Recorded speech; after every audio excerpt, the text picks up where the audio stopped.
Welcome to another press launch. This is a new version of press launches. We're in a big factory in Hinckley, and we're looking at new bikes.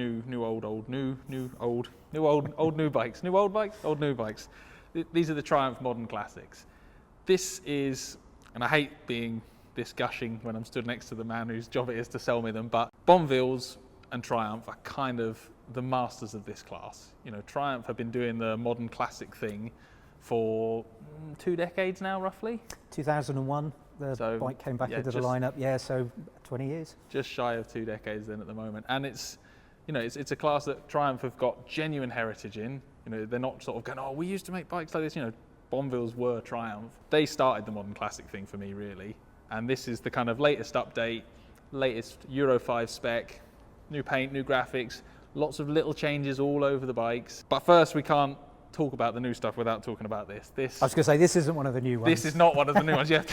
Don't panic, they haven't got carburetors back. So this is I'm going to get this right now, a Bonneville T120. That's correct. An original Bonneville T120. Yeah, 1959 Bonneville T120. So Miles, this was obviously a very different era of motorcycling to what we've got today.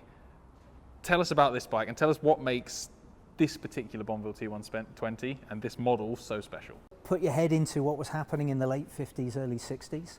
So you had a bit of an explosion of teenage culture, also the ability to borrow money in Europe. So people basically could have things. Post-Second World War austerity was starting to go.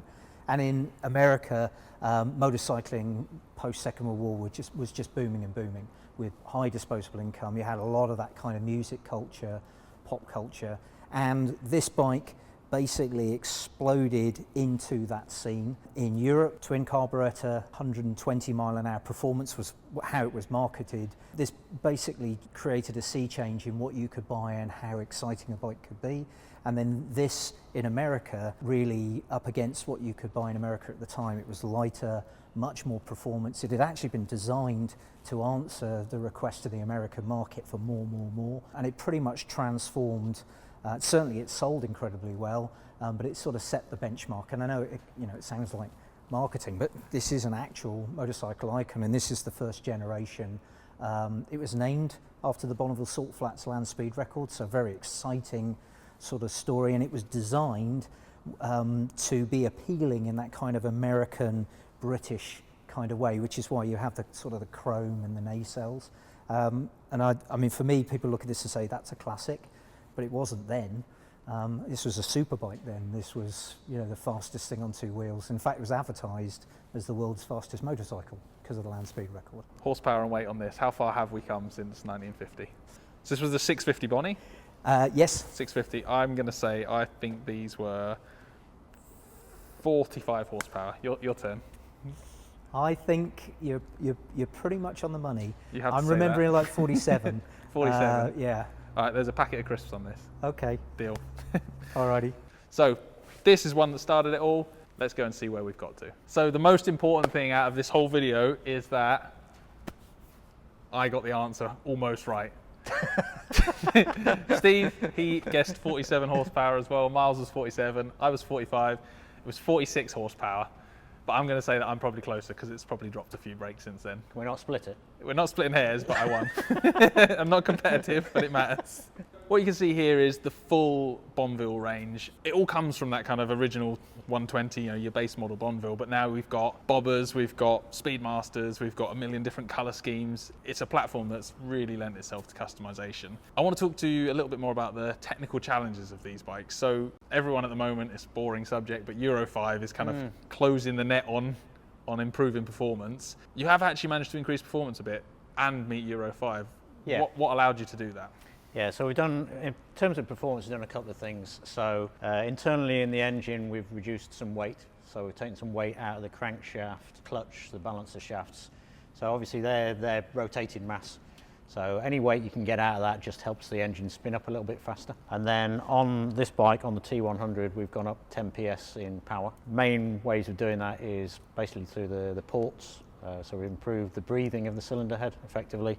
And we've also changed the camshaft profile on here. Other things that we've done to get to the Euro 5 is we've added secondary air. So basically diluting some of the exhaust gases coming out the other end, and then To get to Euro 5, you also have to generally put larger catalysts in there, more precious metals, which are nicer and expensive, but you know, you need to do what is necessary to get through the emissions. Something you keep going on about on everything from, you know, the new Speed Triple, from the Thruxton RS to these bikes, even the 765 Moto 2 Special, is this reduction in inertia inside the engine. That is quite an abstract concept to talk about, unless, you know, when you're wrapped up in it in engineering terms. But what does that actually mean to a rider? You know, you reduce the inertia of these engines. How does that feel? How does that change the way the bike rides?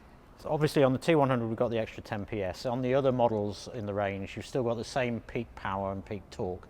But what that reduction in inertia means is that when you crack open the throttle, either from, you know, a closed throttle or a partially open throttle, it's really how quickly the engine responds to that.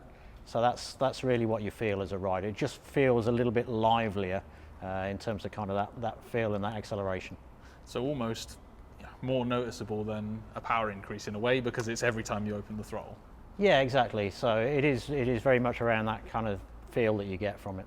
So my next question is nothing to do with petrol engines. Okay.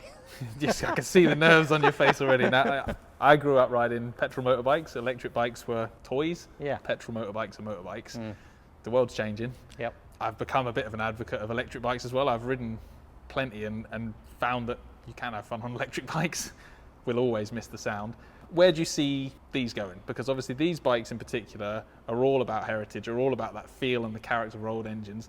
There's going to come a point when we can't keep doing petrol engines. Where do you see these bikes fitting them? What do you see happening to bikes like the modern classics? Yeah, I mean, obviously the modern classics have got a huge heritage and a history behind them, and they're a family of bikes that we've just continued to evolve and evolve, and to keep them relevant and up to date in terms of, you know, how they ride and what they feel like in terms of performance. I mean, don't get me wrong, there's still plenty of life left in the petrol engine Bonneville, so, you know, not to scare people, you know, they are going to be around. Yeah. So, you know, yeah, and we're not talking next couple of years. We're not talking I'm next thinking couple sort of of 10, years. 15, 20 years time. I mean, going forwards, I mean, it's in the public domain that, you know, we have started an electric project. So we're doing that with Williams, Advanced Engineering, IPT, Integral Powertrain, and with Warwick University. So we have got electric bike projects on the go. You know, that's out there in the public domain, so we can talk about that. And there'll be more news about our progress on that kind of stuff coming out shortly. So quite clearly, at some point in the future, then, you know, bikes will start migrating across to electric powertrains. The challenge to us, obviously, is when we get to that stage, and, you know, it's not in the near future, but when we do get to that stage... No, I'm not panicking yet. Good. So when we do get to that stage, obviously the challenge is, how do we keep that lineage going? And, you know, there are ways of doing that. Obviously, the styling is a key thing. On these bikes, there's an awful lot of attention paid to the styling to keep that kind of authentic look, to create something that it just looks like a sweet motorcycle. It looks like something that you want to get on and ride. It doesn't look intimidating.